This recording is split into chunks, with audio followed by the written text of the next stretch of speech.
Welcome back to the channel, friends. So this is Arora IAS ethics series.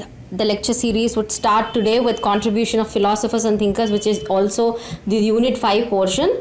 Before we start off any kind of philosophers and thinkers regarding their contributions to the ethics part, we need to understand that this portion is really very vast. Any thinker out of all the Greek philosophers, Latin philosophers, Indian philosophers, Asian philosophers, and there are many other thinkers as well.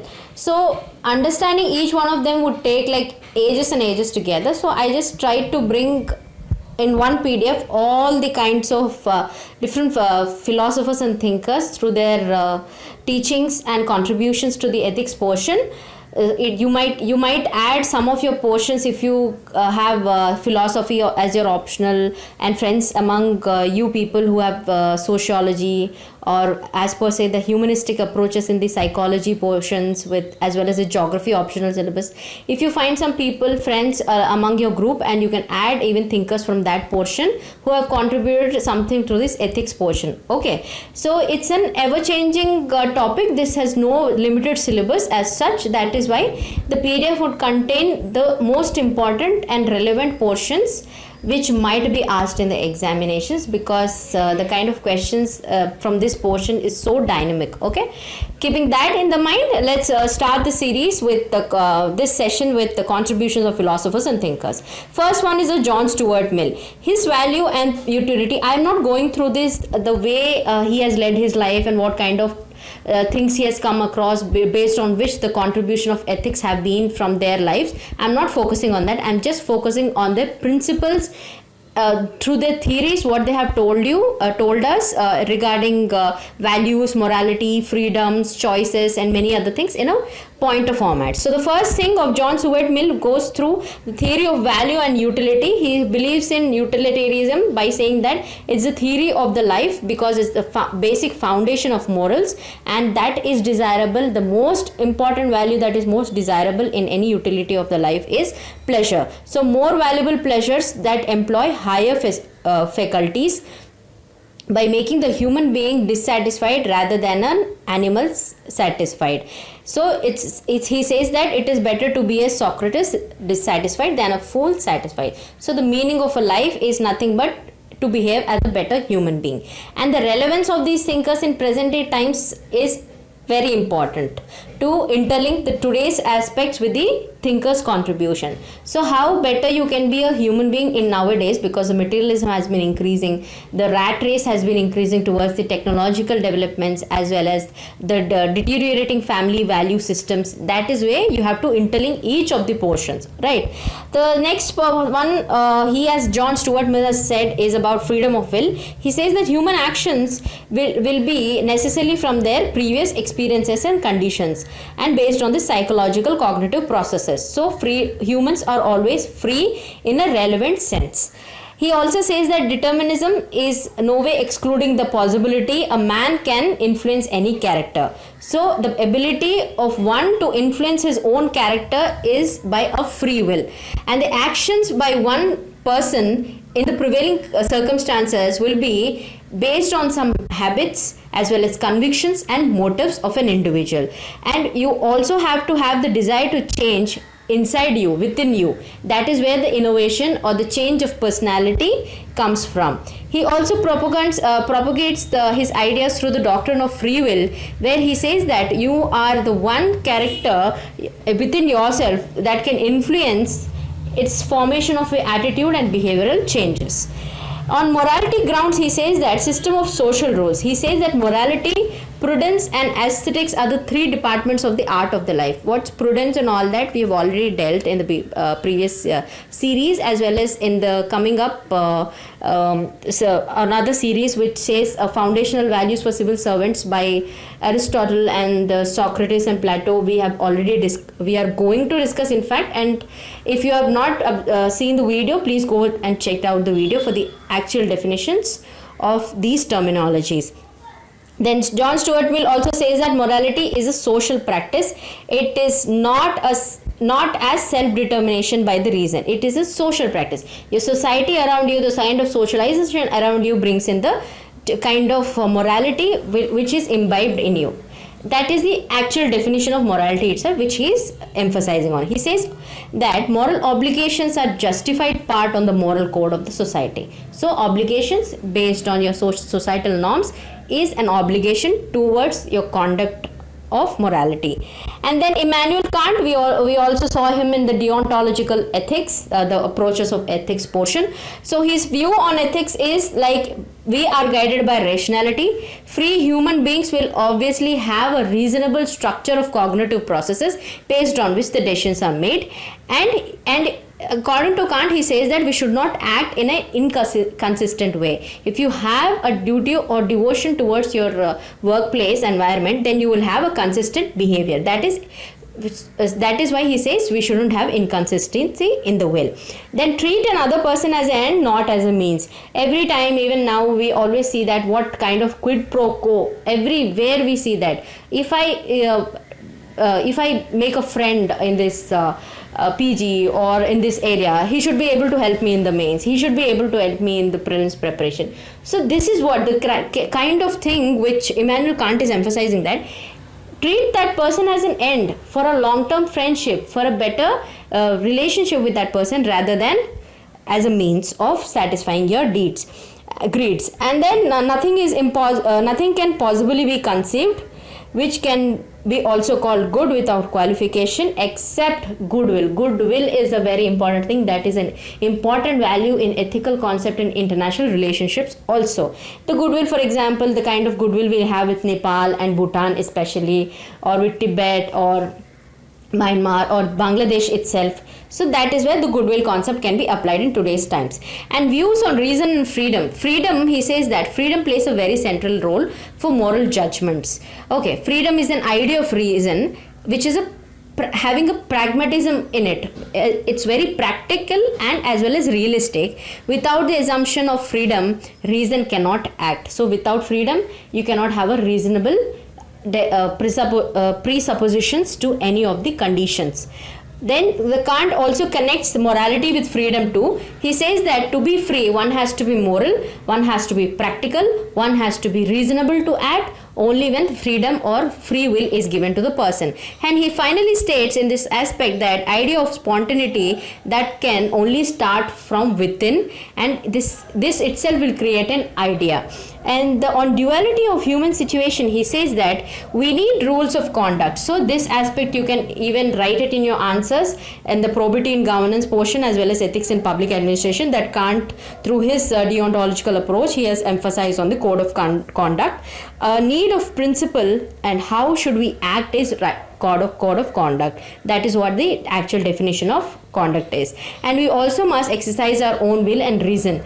Just abiding by the conduct rules is not the game altogether. You need to apply your own logic into it, because there are situations, there is ambiguity in situations where you cannot go beyond the law of the land, but there are situations where you can be helpful to the other people within the purview of the land, law of the land, but going out of your judicial or your professional capacity.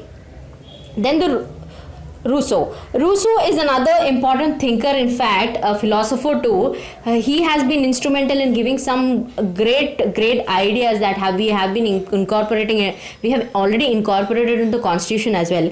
He says that momentum for learning is provided by the growth of the person.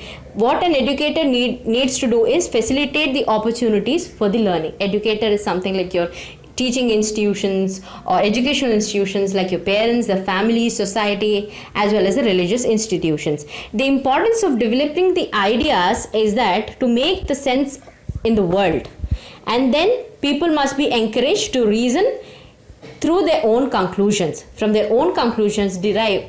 See, all in all, these thinkers and the philosophers would tell you the one thing, that individual competency has to be increased. Give a rational way of thinking. Give the personal freedom of choosing among the choices. So all these people are telling you same one and the only thing. The only thing difference is among all of them is the way of tone or way of spectrum of working in any kind of a sector. Like some might be for ideals of freedom in their getting freedom to their nation, or some might be thinking about, some might be contributing to the ethics in form of giving lectures through their disciples. So the area of sector is different, but the ideas in a way will converge at a same point. Rousseau also says that growth of civilization corrupts man's natural happiness. So as civilization grows, the happiness and freedom is curtailed because wealth, power and special privileges are always wanted by the man as the civilization is progressing. He also says that the original nature of child, by careful control through education and environment, he has an impact on the analysis of physical and psychological stages as he passes from birth to maturity. That is very true. So that is why we say that as child, the moral attitude are nothing but it is just the accumulation of the previous stages moral attitudes which the child develops. So this concept can be interlinked there. Now the Socrates. Socrates is a very influential thinker and a philosopher too, and all over the world itself. He says that the best way is to dialogue, have meaningful conversations with the people on justice, righteousness and dialectic. Dialectic method is nothing but having a conversation. This is what you need being a public servant. You're aspiring to be a public servant, then you need to have a meaningful conversations with the people based on justice, righteousness methods. Virtue is nothing but that is leading to ethical conduct. Virtues are nothing but the desirable, positive values that you have to imbibe in yourself to have an ethical conduct. And not only one life is worth living which is rigorously examined. So that is why your actions, your behavior, your attitudinal or your belief system has to be re-examined every time you try to act in a situation, you try to react to a situation. Then analyze your kind of actions you're putting up. What is the kind of attitude you are having in a situation? Well, are you empathetic towards the people? Are you tolerant? Have you been aggressive? Are you envying the other person? So all these kinds of actions should be examined. That is where actual self of growth of an individual is possible through Socrates. That is what he says. So some of the quotations he says that he who is contented with what he has would not be contented with what he would like to have. So you are always contented that it's okay, I get good grades in the school, that is fine, I'll get some or the other degree. But that is not the end of the competitive world. You need something, an extra edge, right? The same way he says that you are contented with what he has, but he would like to have something. For that he shouldn't be contented with. And then I cannot teach anybody, but I can only make them think. This is very important. Think. That is what.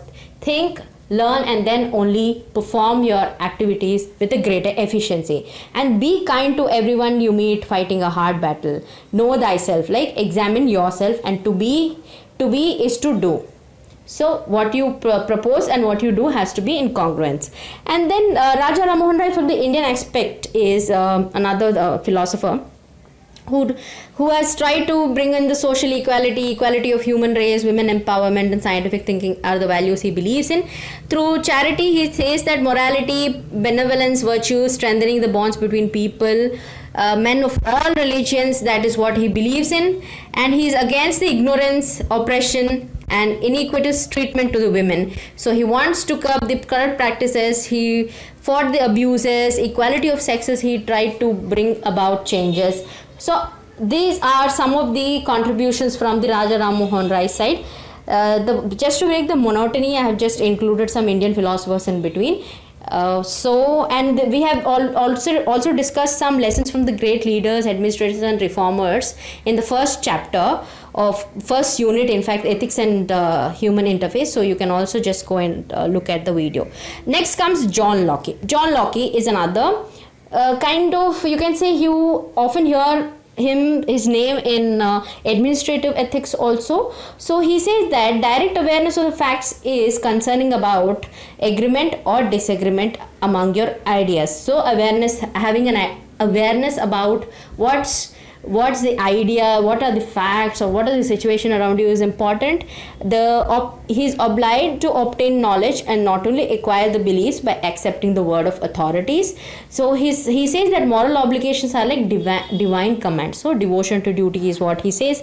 Primary avenue by which humans can come to understand the moral rules is why we have a lawmaking authority. That is why divine command theory says that you need to have an authority who says that we have to be obedient to it, and we follow the rules and regulations for a social order. And he says the reason and intellectual duty are the highest ethics of the belief system. Then comes the Ramakrishna Paramahamsa. He is another great thinker and as well as a philosopher who said that divinization of love and human relationship is the greatest contribution.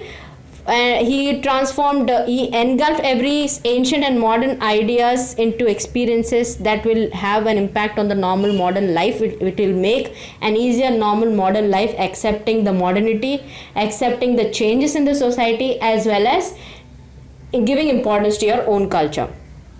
So then comes the René Descartes. He is another philosopher who says that to be decisive, to take and stick to your decisions, even if some doubts will exist, but your firmness of the actions will show some kind of a true nature, probable nature of kind of value systems you possess in. To stick to your decisions comes from your firmness. Then you will perform any kind of task without delay. That is a practical action you will show. You also try to change yourself and not the world. That is first begins with you, and whatever in the man's control is his own and nothing else. Okay, you should avoid any kind of repenting later from the desires which cannot be satisfied. There are some unrealistic goals that people keep, and unrealistic material wantings that people want.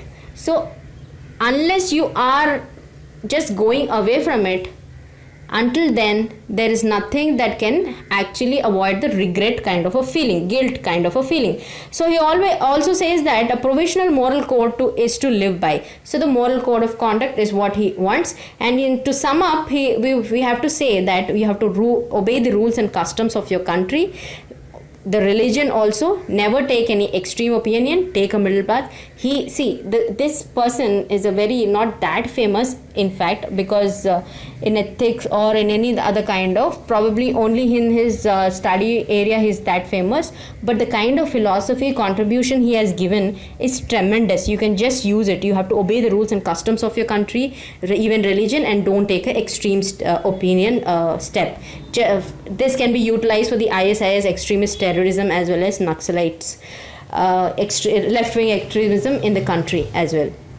So he says that the main trust to be, or the modern life, to be sensible, to have a judgment on the matter, certainly establish them, perform with the morality of good actions. Then comes Swami Vivekananda ji. He says that self-belief, equality of human race, patriotism, compassion, degradation of human relationships have to be prevented, have spiritual humanism, have divinity in soul, humanism, and scientific progress is what is important for a well-being of humans. And moral decay is happening, broken homes he has already talked about in the 1800s itself. He says that immorality, violence, crime is increasing. Morality and ethics is important because you need to fear for the police, public ridicule has to be there, so as it will act as a deterrence before you commit any violence. Be pure and oneness of Atman is important, and then true divine is a self Atman.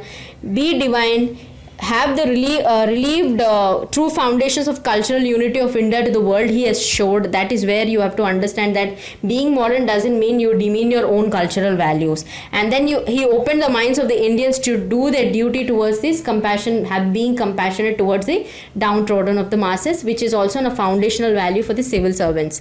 So on an organized scale, he says that all the worship is to be pure and to do good to others, not giving fruits or all the flowers showering over the god. It has nothing to do with your divinity. Divinity comes from doing pure and good to others. Religion is just the manifestation of the divinity already we possess. With purity, patience, and perseverance, these are three essential tenets to become successful. And these three also are very important for our preparation level as well, because you need to be pure, you need to be genuine to your preparation, be patient, and perseverance is the ever-ending goal. Machiavelli is another very phenomenal yet very famous personality also. He says that virtues are the range of capacities each citizen must possess, because these are the positive and desirable values in a person for a common good, and uphold the freedom of your community with the greatness as well as the liberty. He also says that the virtues are those qualities like generosity, compassionate, and being pity to others, and then lack of these virtues or the desirable positive values will always lead to a failure of the rationality and inability to recognize what liberty and freedom is to us, and public service will always be affected if you don't understand these value systems, because the corruption would crept in if when these virtues don't function. So he also says that corruption is inevitable, it is everywhere, it is inbuilt in the society. That is what we have to accept, and always do those kind of deeds and good to others that will enhance their cognitive thinking of thought process towards a behavioral and an attitudinal change, thereby reducing the corruption impact. And he is of the belief that vices which are just the undesirable and negative value system should not be pursued for their own sake. It is the only positive virtues which has to be conceived. And then he also believes the concept of reason of the state, where he says that good of the state takes precedence over all the things. As a citizen, the goodness, the patriotism aspect precedes every other value you consider to be important. So be a moral and a good citizen. Every action you consider in the light of its effects on the state as an intrinsic moral value. So the patriotism as a value has to be inbuilt in every other person for the goodness of its community. Then on the human nature, he says that there are a number of traits that are very inherent in a human nature. Like we people are generally very self-interested, although affectionate for others can be won and lost. So we have to be content and happy as long as there are not victims of something terrible. We have to be trustworthy. Don't be selfish, deceitful, or profit driven. He admires the virtues like honor, generosity, courage, and he says the ambition is commonly found where we achieve some power, but people will be satisfied with the kind of status quo that have increase their status rather than having the status of power. And then he says the people's goodwill is always the best defense against any kind of a foreign or domestic aggression also. He warns against any kind of a hatred that is being prevailed. He says that in any sense nobody should be aggressive. Anger is not a good quality, because this question has already been asked in UPSC, like anger and some examples and how do you manage it. So Machiavelli has given a lot of importance to this aggressiveness. Nothing should be done in hatred. He also sees the importance of sense of obligation after receiving some favor from the others, so that the bond should not be easily broken, to give it back to the other people. That is what he says. And nevertheless, loyalties are won and lost, but goodwill is never absolute. That is what he says. On leadership also, he has some sayings that being feared or loved, having people's support, convincingly displaying your good virtues or positive values, and using one's own arms are the important qualities to become a good leadership or a good leader with good leadership qualities, right? So the next person would be Epicurus. Epicurus is another philosopher.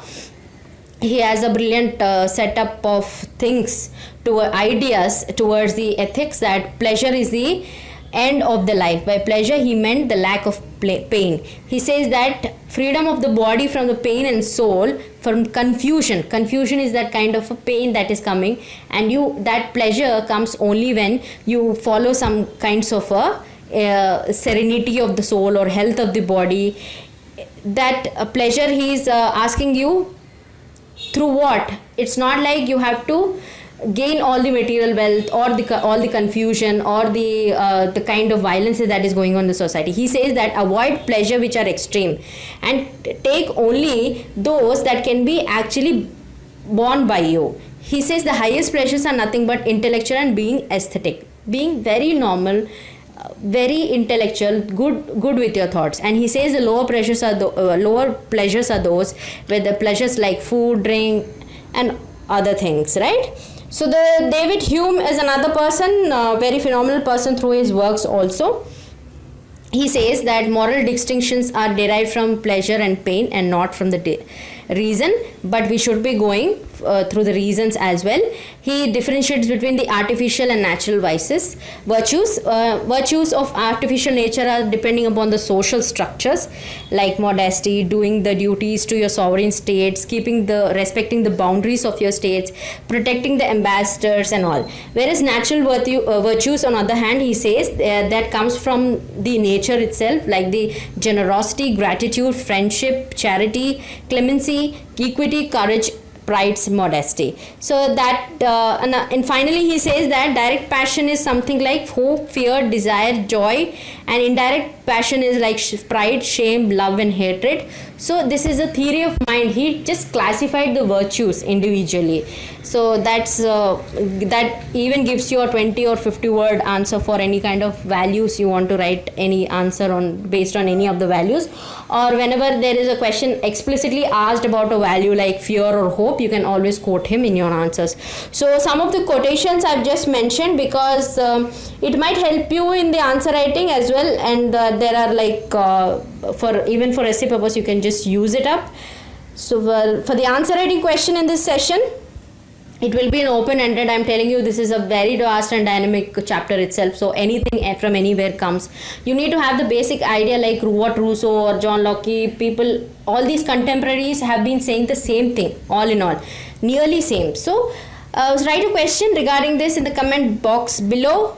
That which eminent personality has inspired you the most in the context of the ethical conduct in life. So give the gist. Just now which I've given you 4 or 5 points of each personality, the same way the gist is being asked, giving specific examples regarding it. No matter what, this personality doesn't mean that you need to have some philosopher or thinker as well.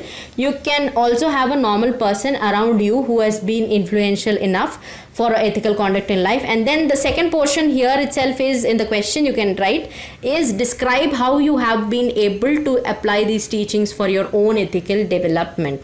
So this is the part B of the same question. So you can attempt it with 150 each word answer. Diagrams, I don't think any diagrams would come in this picture, but values in a tabular form or a structure made flowchart can be well prepared into these answers to set up that 150 word answer. So that is it for this session of contribution of philosophers and thinkers towards the ethics. I hope you enjoyed this session. Keep liking, sharing and subscribing. Jai Hind.